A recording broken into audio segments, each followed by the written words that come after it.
اعوذ باللہ من الشیطان اللعین الرجیم بسم اللہ الرحمن الرحیم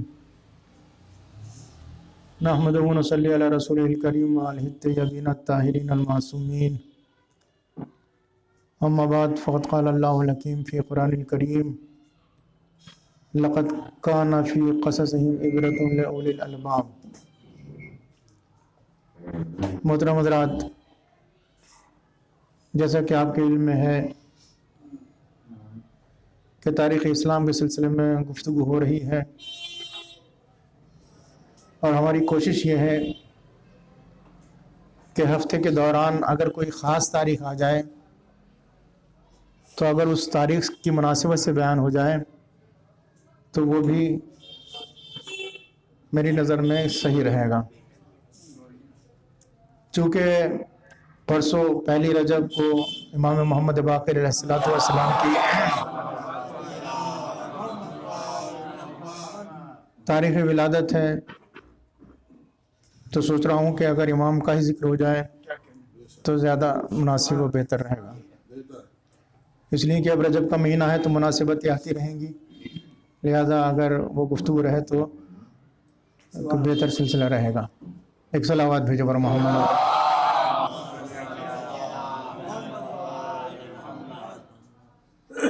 پانچویں امام محمد باقر علیہ السلام آپ کی ولادت پہلی رجب سن 57 ہجری کو مدینہ منورہ میں ہوئی۔ 57 ہجری میں آپ کی ولادت ہوئی، تو اس لحاظ سے کربلا کے میدان میں آپ کی عمر 4 سال تھی۔ یہ امام تھے کہ جو کربلا میں موجود تھے۔ امام محمد باقر علیہ السلام مدینہ میں پیدا ہوئے۔ روایت میں ملتا ہے کہ جب آپ کی ولادت ہوئی اور جس حجرے میں آپ کی ولادت ہوئی،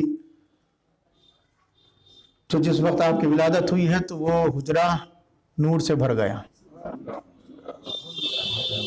اور پیدا ہوتے ہی آپ نے کلمہ توحید جاری کیا اور اللہ کی وحدانیت کا اعلان کیا۔ یہ ائمہ علیہ السلام کی ولادت کا ایک خصوصی انداز ہے کہ جو اللہ نے اپنے خاص بندوں کو عطا کیا، کہ عام بچے جب پیدا ہوتے ہیں تو اس طریقے سے کوئی بھی ایسا فعل انجام نہیں دیتے، لیکن جو یہ خاصان خدا ہیں، اللہ کے خاص بندے ہیں، لہذا اللہ نے ان کی ولادت کے سلسلے میں بھی ایک خصوصی طریقہ اپنایا، تاکہ یہ دنیا سوچ لے، غور کر لے کہ یہ عام بچے نہیں ہیں، یہ عام انسان نہیں ہیں، بلکہ یہ وہ ہیں کہ جن کو اللہ نے عہدہ دے کر عطا بھیجا ہے۔ چنانچہ یہی وجہ تھی کہ امام بچپن ہی سے مظاہرہ علم کر رہے تھے، اور آپ کی آمد کا تذکرہ خود حضور پاک حضرت محمد مصطفیٰ صلی اللہ علیہ وسلم نے کیا۔ امام نے رسول اللہ نے باقاعدہ بشارت دی تھی، اور اپنے مشہور صحابی جابر ابن عبداللہ انصاری سے کہا تھا کہ اے جابر، تم میرے 5ویں جانشین کی زیارت کرو گے، جب ان کی خدمت میں پہنچنا تو میرا سلام پہنچا دینا۔ یہ عظمت ہے امام کی کہ رسول اللہ نے باقاعدہ سلام کہلوایا۔ یہ کوئی معمولی بات نہیں ہے کہ رسول کو دنیا سلام کرتی ہے، سب حضور کی خدمت میں سلام پیش کرتے ہیں، لیکن امام محمد باقر کی عظمت یہ ہے کہ رسول اکرم صلی اللہ علیہ وسلم ان کو سلام پہنچوا رہے ہیں۔ یہ امام کی عظمت ہے۔ آپ کا نام باقر، نام محمد تھا، لقب باقر۔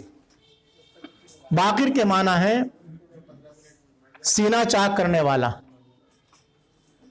چونکہ آپ کو باقر العلوم کہا گیا، تو اس کا مطلب یہ ہے کہ آپ نے نئے نئے علوم کا انکشاف کیا، علوم کے سینے کو چاک کیا اور نئے نئے علوم کو دنیا کے سامنے پیش کیا، اس لیے آپ کو باقر العلوم کہا جاتا۔ یہ عظمت ہے امام کی کہ امام نے اس طریقے سے علم کا مظاہرہ کیا، اس طریقے سے دنیا کے سامنے علمی خدمات پیش کی ہیں کہ آپ کو باقاعدہ باقر العلوم کہا گیا، علوم کا سینہ چاک کرنے والا۔ اور امام کا جب درس ہوتا تھا اس میں ہزاروں طلبہ ہوتے تھے، اور یہ آپ کا درس خاص کسی ایک موضوع سے مخصوص نہیں تھا، بلکہ مختلف موضوعات، جدید علوم، جدید موضوعات کو بھی لوگوں کے سامنے آپ پیش کرتے تھے۔